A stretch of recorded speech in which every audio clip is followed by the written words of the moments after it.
കുരിശിൻ്റെ മഹത്വവൽക്കരണ തിരുനാൾ ആഘോഷിക്കുന്ന ഇന്നേ ദിനം എൻ്റെ നിലവിലേക്ക് കടന്നു വന്നത് ഏതാനും മാസങ്ങൾക്ക് മുൻപ് നടന്ന ഒരു സംഭവമാണ്. സൺഡേ കുർബാന കഴിഞ്ഞ സാക്രിസ്റ്റിയിൽ വിശുദ്ധ വസ്ത്രങ്ങൾ മാറ്റവേ ഒരമ്മ അടുക്കൽ വന്ന് കുറച്ച് സ്വീറ്റ്സ് തന്നിട്ട് പറഞ്ഞു, അച്ഛാ, ഇന്ന് എൻ്റെ മകൻ്റെ ബർത്ത്ഡേ ആണ്, അച്ഛൻ പ്രാർത്ഥിക്കണം. ഞാൻ സന്തോഷത്തോടെ സ്വീറ്റ്സ് വാങ്ങി പ്രാർത്ഥിക്കാമെന്ന് പറഞ്ഞു. ഞാൻ ചോദിച്ചു, മകൻ എവിടെ?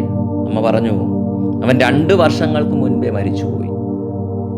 അവൻ്റെ പിതാവിൻ്റെ ബൈക്കിൻ്റെ പുറകിലിരുന്ന് യാത്ര ചെയ്യവേ ഒരു അപകടമുണ്ടായി, അവൻ മരിച്ചു. അവൻ്റെ പിറന്നാളാണെന്ന് എന്നെ വല്ലാതെ സ്പർശിച്ച ഒരു സംഭവം. കുറച്ചു കഴിഞ്ഞ് ഞാൻ പുറത്തേക്ക് ഇറങ്ങിയപ്പോൾ ആ അമ്മ പള്ളിയിലുള്ള എല്ലാവർക്കും സ്വീറ്റ്സ് നൽകുകയാണ്. ജീവിത അവസാനം വരെ ഈ അമ്മയ്ക്ക് കിട്ടാവുന്നതിൽ വച്ച് ഏറ്റവും വലുത്, താങ്ങാവുന്നതിലും അപ്പുറമുള്ള ഒരു കുരിശാണ് ഈ മകൻ്റെ വേർപാട്. എല്ലാ ദിവസവും ബലിയിൽ പങ്കെടുക്കുന്ന, എല്ലാ ദിവസവും പ്രാർത്ഥിക്കുന്ന ഒരമ്മ, ദേവാലയവുമായി ചുറ്റിപ്പറ്റി ജീവിക്കുന്ന ഒരമ്മ.